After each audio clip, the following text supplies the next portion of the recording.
Aja apa gimana? Pembukaan dulu atau langsung aja? Langsung aja.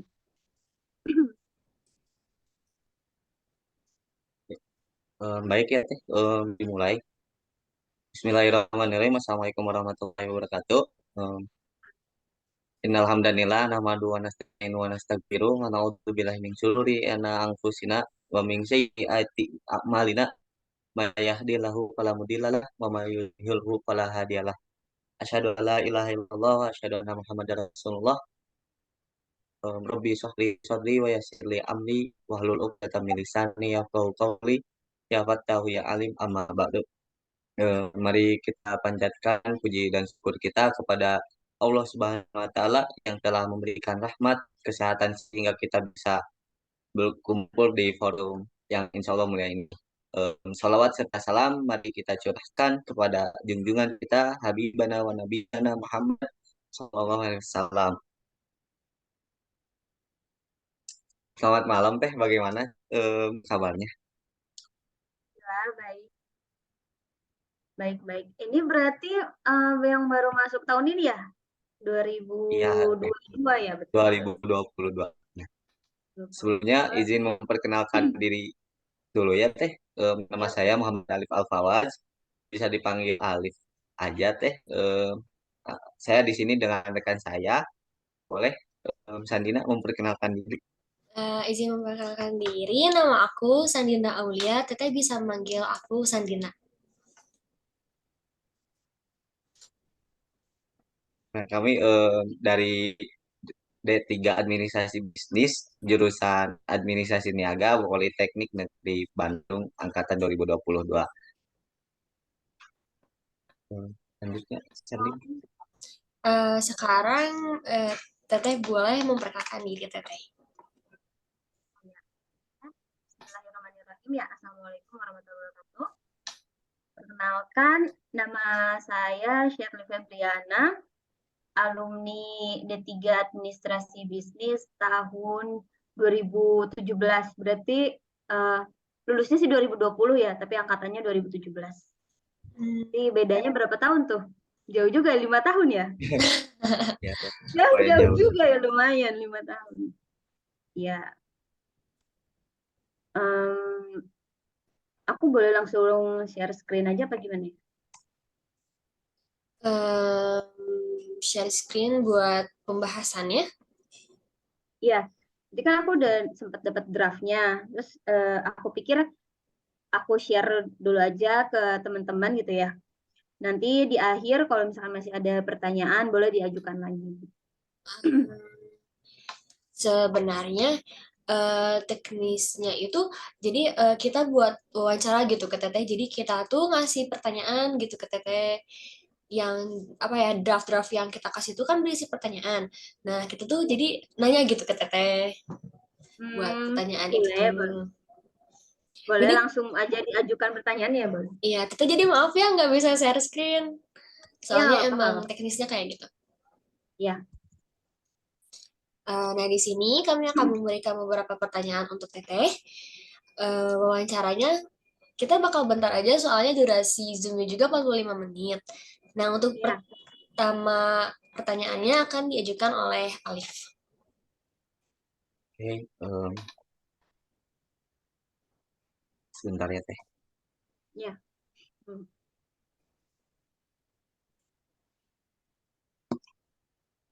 Kan ini wawancaranya untuk tugas matkul pengembangan karakter ya Teh ya.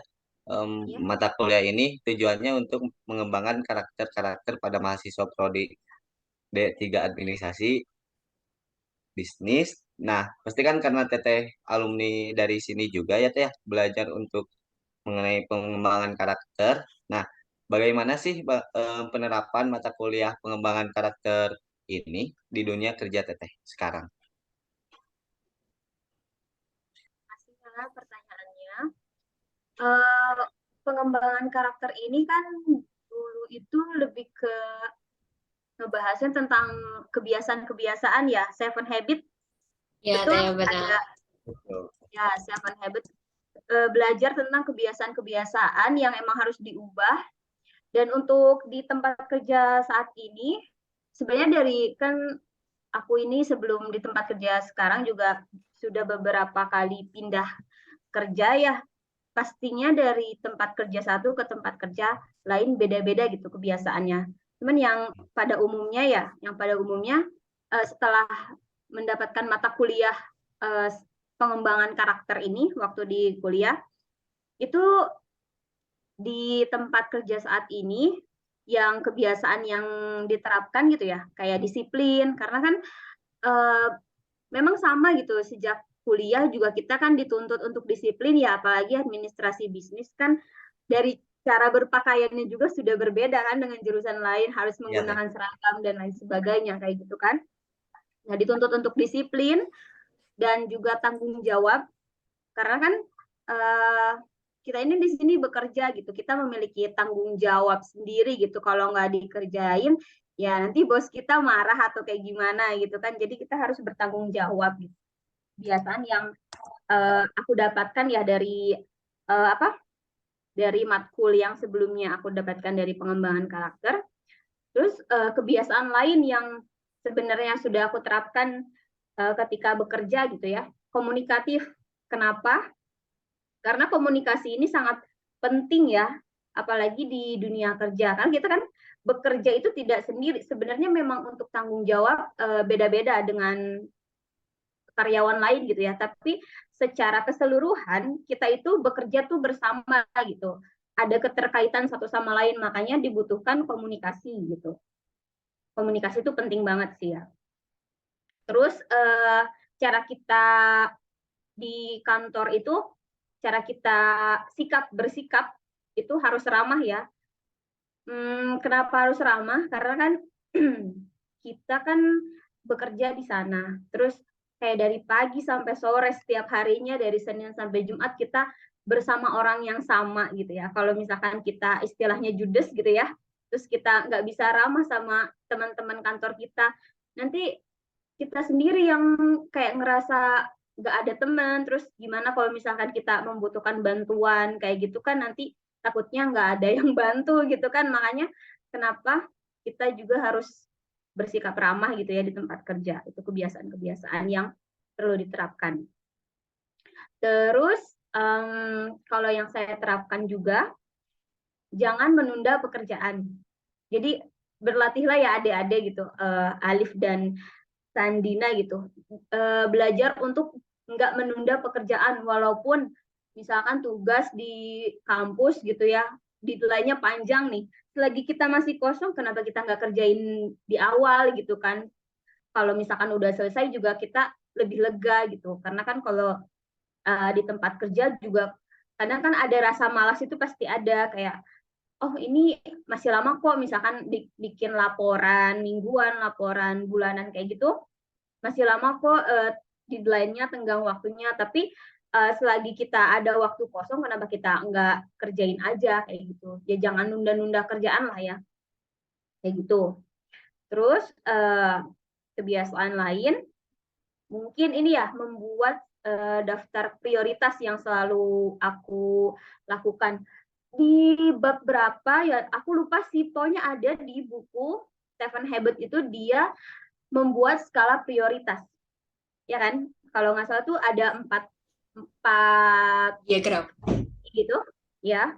Nah, aku tuh sejak dari kuliah mengenal skala prioritas itu. Jadi sejak mulai waktu habis dapat matkul itu sampai sekarang bekerja, aku selalu membuat daftar prioritas. Entah itu bisa aku gunakan untuk kayak hal-hal yang mau aku lakukan, atau pekerjaan-pekerjaan, atau semisal hal-hal yang mau aku lakukan di luar kerjaan. Misalkan hari Minggu ini aku mau ngapain gitu, itu pakai skala prioritas juga aku lakuin gitu. Kayak gitu sih.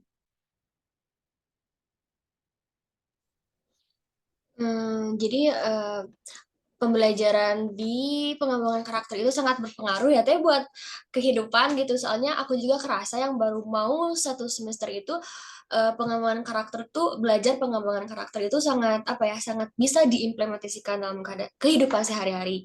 Apalagi kebiasaan-kebiasaan yang kita sebutin dari kerjasama, kita harus membangun komunikasi secara sesama, terus juga jangan menunda pekerjaan, terus juga membuat daftar prioritas. Nah, itu kan berarti kebiasaan-kebiasaan yang sampai di dunia kerja itu masih diterapkan. Nah, untuk selanjutnya di pengembangan karakter juga kan ada belajar mengenai paradigma gitu, pada paradigma atau prinsip. Nah, paradigma atau prinsip atau kita bisa sebut juga dengan persepsi adalah cara memandang sesuatu, pandangan, kerangka acuan atau keyakinan. Nah, paradigma atau prinsip seorang juga pasti berbeda-beda ya setiap orangnya. Nah, paradigma juga ada yang berpusat terhadap kehidupan maupun ada yang terhadap orang lain. Nah, yang paling tepat itu paradigmanya terhadap prinsip. Kenapa terhadap prinsip? Karena pasti setiap orang memiliki prinsip. Nah, prinsip itu kan pasti dijalani ya buat buat di kehidupan dan pasti dipertanggungjawabkan prinsip itu. Makanya yang paling bagus itu adalah paradigma terhadap prinsip. Untuk pertanyaannya mengenai paradigma atau prinsip itu akan diajukan oleh Alif.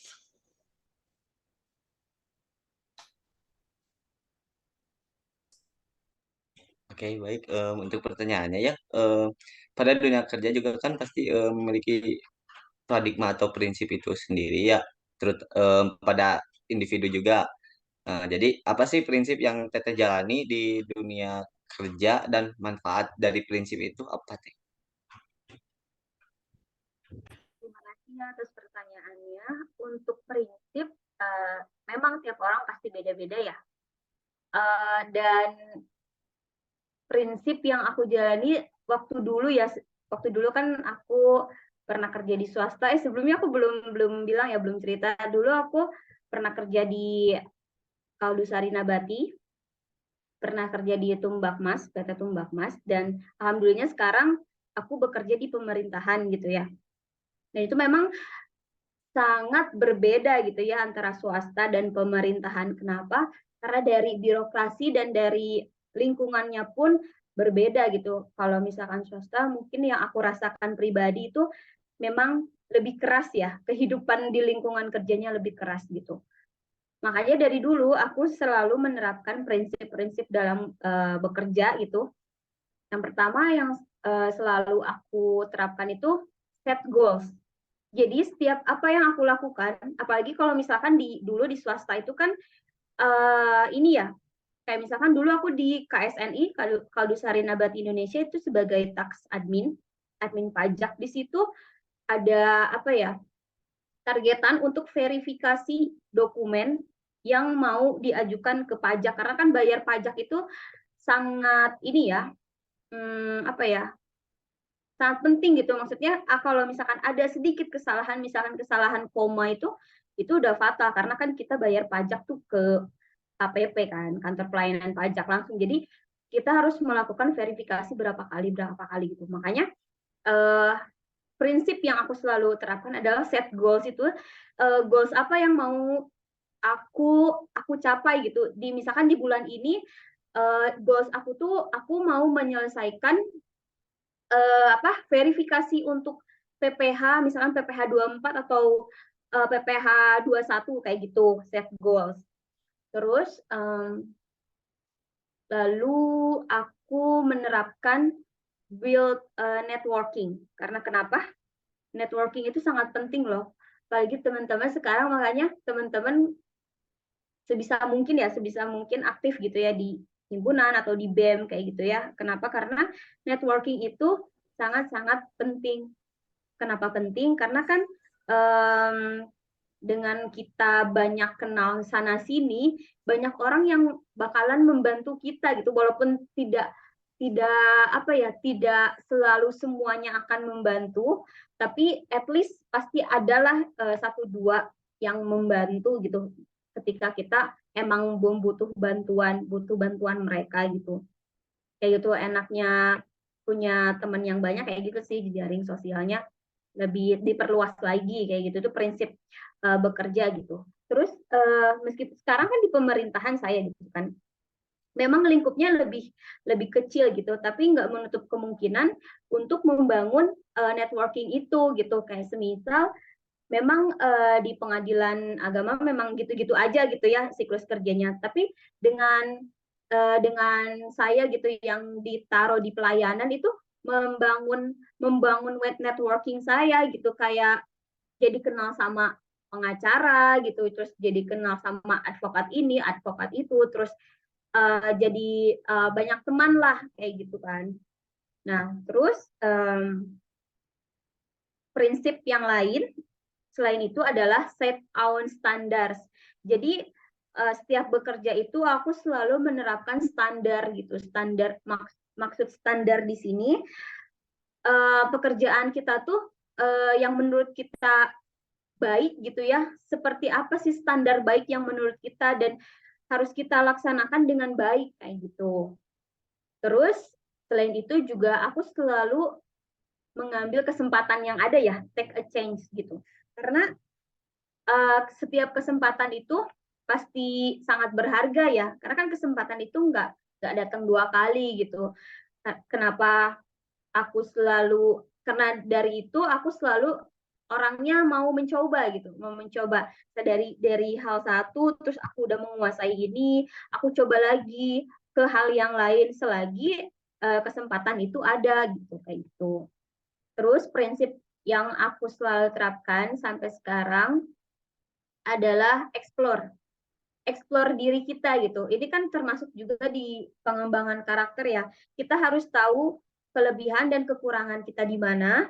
Terus sebenarnya minat dan bakat kita tuh di mana gitu. Kita harus mengeksplor diri kita lebih lagi. Sebenarnya apa yang selalu yang pekerjaan, misalkan pekerjaan sekarang yang saya lakukan itu memang sama gitu, setiap harinya sama gitu kan. Kalau gitu terus kan bosen ya. Makanya harus explore diri gitu. Kita bisa kok kayak misalkan melakukan pekerjaan lain gitu. Kita belajar untuk apa ya, mencari ilmu lain lah, pekerjaan yang orang lain lakukan, tapi sebenarnya kita bisa walaupun itu bukan tanggung jawab kita gitu. Jadi explore diri lagi supaya diri kita tuh lebih berkualitas lagi.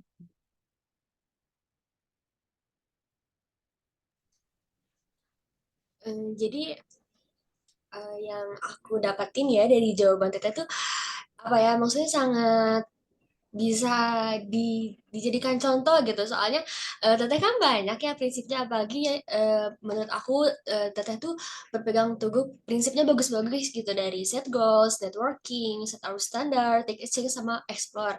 Nah, explore tuh kan berarti kita tuh mencari lebih tahu tentang apa mengenai diri sendiri kan.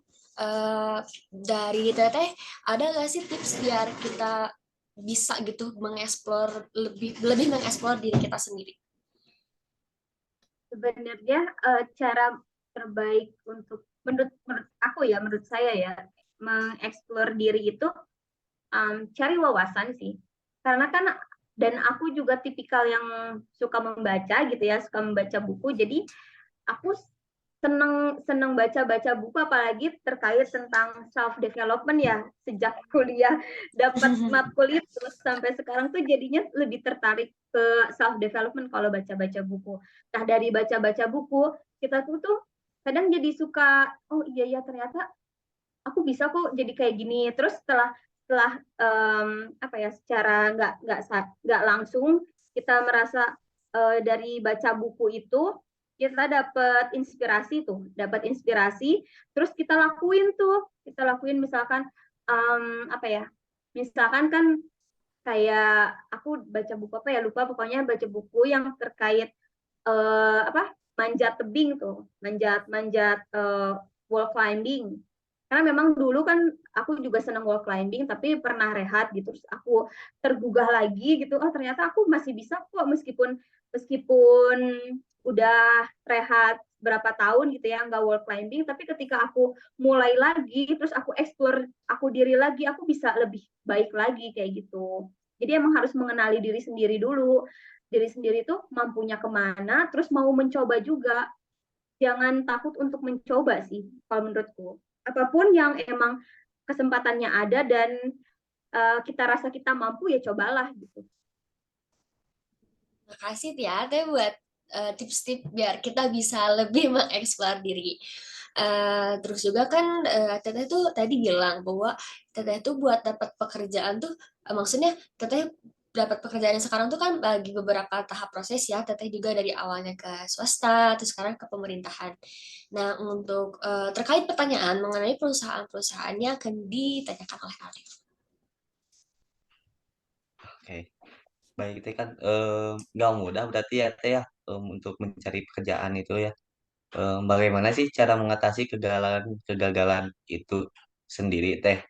Terus dalam buku Quantum Learning juga kan kegagalan itu adalah sebagai umpan balik ya teh gitu. Gimana nih teh? Um, Bagus banget sih pertanyaan karena rata-rata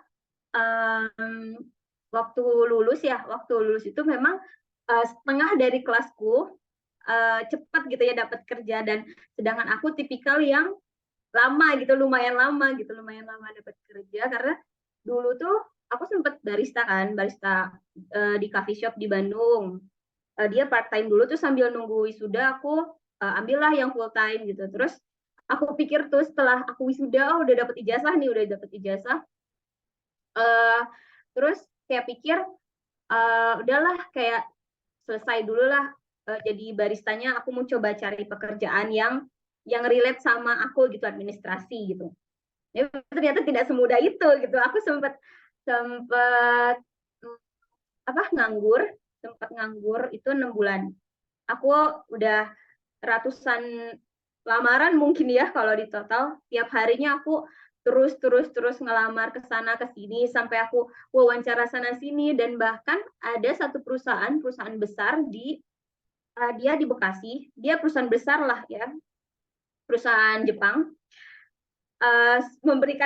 Sangat memberikan aku harapan karena udah di titik aku udah ada di proses medical check up. Kan kalau misalkan yang aku pelajari ya kan, sebelum mengelamar-lamar tuh aku sering ikutan webinar terkait karir kayak gitu-gitu, terus proses kayak penerimaan karyawan kayak apa kayak gitu kan.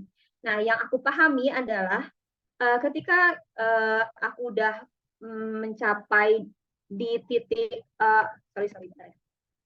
Ketika aku udah di tahap medical check up itu tuh sudah tahap akhir, berarti harapan semakin besar kan di situ.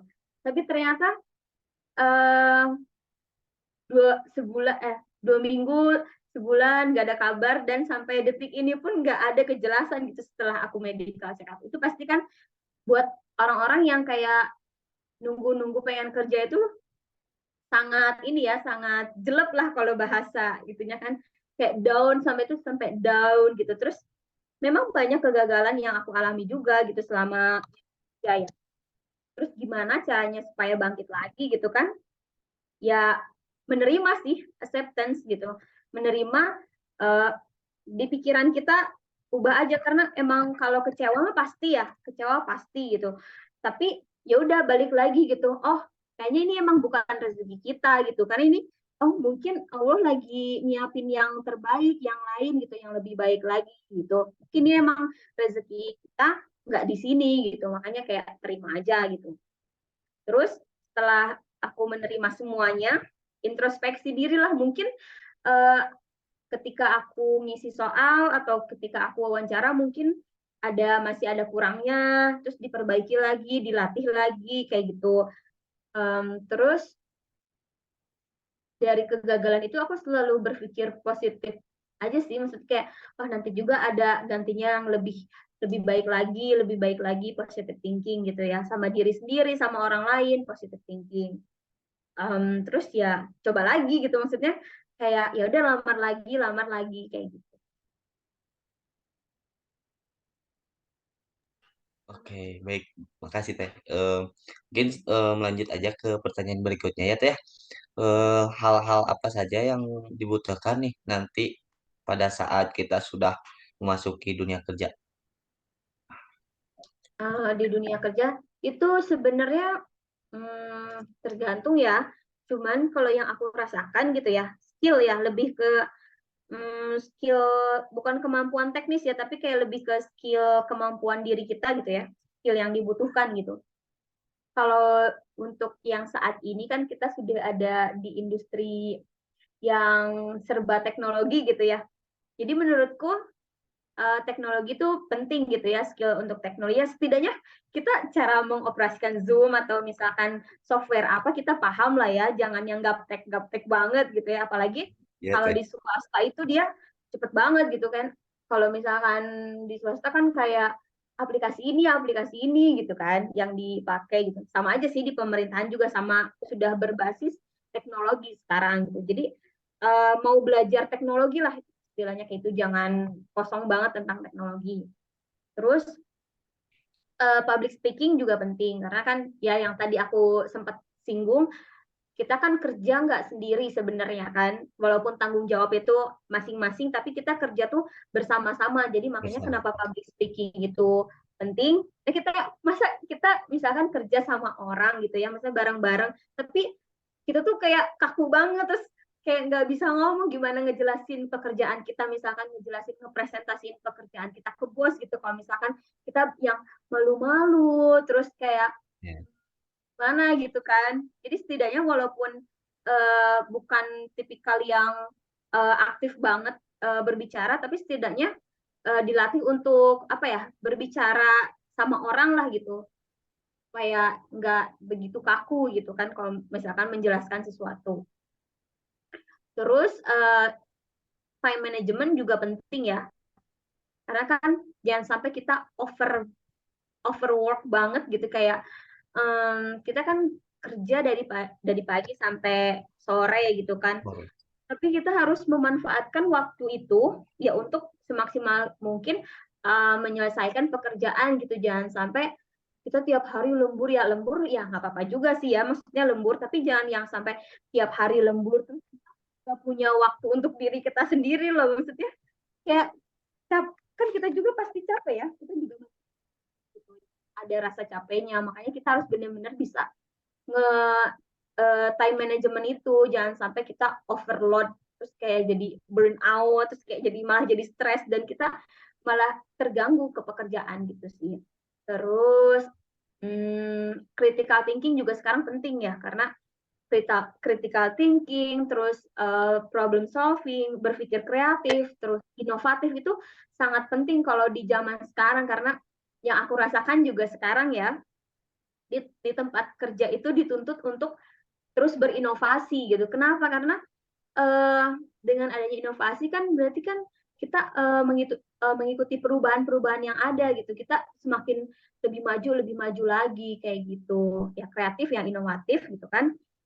Problem solving juga penting karena pasti kan setiap pekerjaan ada masalahnya gitu. Terus gimana caranya kita menyelesaikan masalah itu, kita harus brainstorming dulu, terus gimana mikirin supaya ini selesai gitu, permasalahan ini selesai kayak gitu. Terus itu juga nyambung ke teamwork. Ketika kita dapat masalah, kita kan dituntut untuk menyelesaikan masalah itu. Dan ketika masalah itu kita udah bentuk nih, nggak tahu gitu permasalahannya apa, kita kan pasti minta bantuan gitu, minta bantuan tim. Makanya dibutuhkan juga teamwork di situ, skill di situ. Oke. Makasih teh. Wah, sangat ini banget ya, Sandina. Aduh. Sangat menginspirasi. Teteh maaf. Teteh maaf Biasa kan. aja. Tapi bener kan karena ini 8 menit lagi ya. Gak kerasa Oh, gitu iya. karena dari tadi ngedenger dari cerita-cerita Teteh, dari cara Teteh menanggapi bicara tuh gak kerasa Iya. tiba-tiba 8 menit lagi aja. Teteh kalau misalnya bikin satu sesi lagi gimana, bisa gak? Boleh, boleh, boleh. Hmm, jadi nanti di sesi berikutnya, Teteh kan udah bikin PowerPoint ya. Iya. Gak apa-apa Nah, iya. Teteh, nanti di sesi yang keduanya share PowerPoint aja buat bisa Ini kita sama nambah aja ilmu sih, aja. PowerPoint-nya itu yang sudah aku jelaskan juga sih poin-poinnya, Oh, supaya aku nggak lupa, karena kan aku tidak begitu capable dalam hal kayak gini ya. Hmm, Jadinya aku bikin poin-poin di PowerPoint itu supaya aku nggak lupa. Tapi ya nggak apa-apa, kalau mau hmm, di-share ya nggak apa-apa, sambil sharing-sharing yang lain gitu ya, nggak apa-apa. Ya deh. Kalau sekarang apa ya maksudnya? Kalau sekarang kan buat sesi 2 tuh nanti lebih santai. Jadi kalau Ya, sekarang misalnya di apa ya maksudnya di sesi dokumentasi gitu, sesi dokumentasi sekarang kalau Ya, sekarang bisa boleh dokumentasi kan? dulu. boleh, boleh. Foto nih, foto. Iya, dipoto Iya, sama Alif. Oke, oke. oke. 1, 2, 3. Bentar ya. Satu, satu, 2, 3. Ketiga ya. 1, 2, 3. Oke, sudah deh. Mungkin lanjut aja ya, Sandin, Tapi atau mau ke lanjutnya di bikin room baru sesi aja. di room baru ya. Lalu nanti sama Alif di-share lagi ya roomnya. Boleh, boleh. Makasih Teh. Makasih deh, mohon maaf ya. Hmm, Boleh Teh Alif. oke, oke, oke. Alif anjir, gimana? Ini emang nggak apa-apa bikin sesi doang? Boleh, boleh. Iya. Ini Nah, masih kering kode, emang. oh iya bener.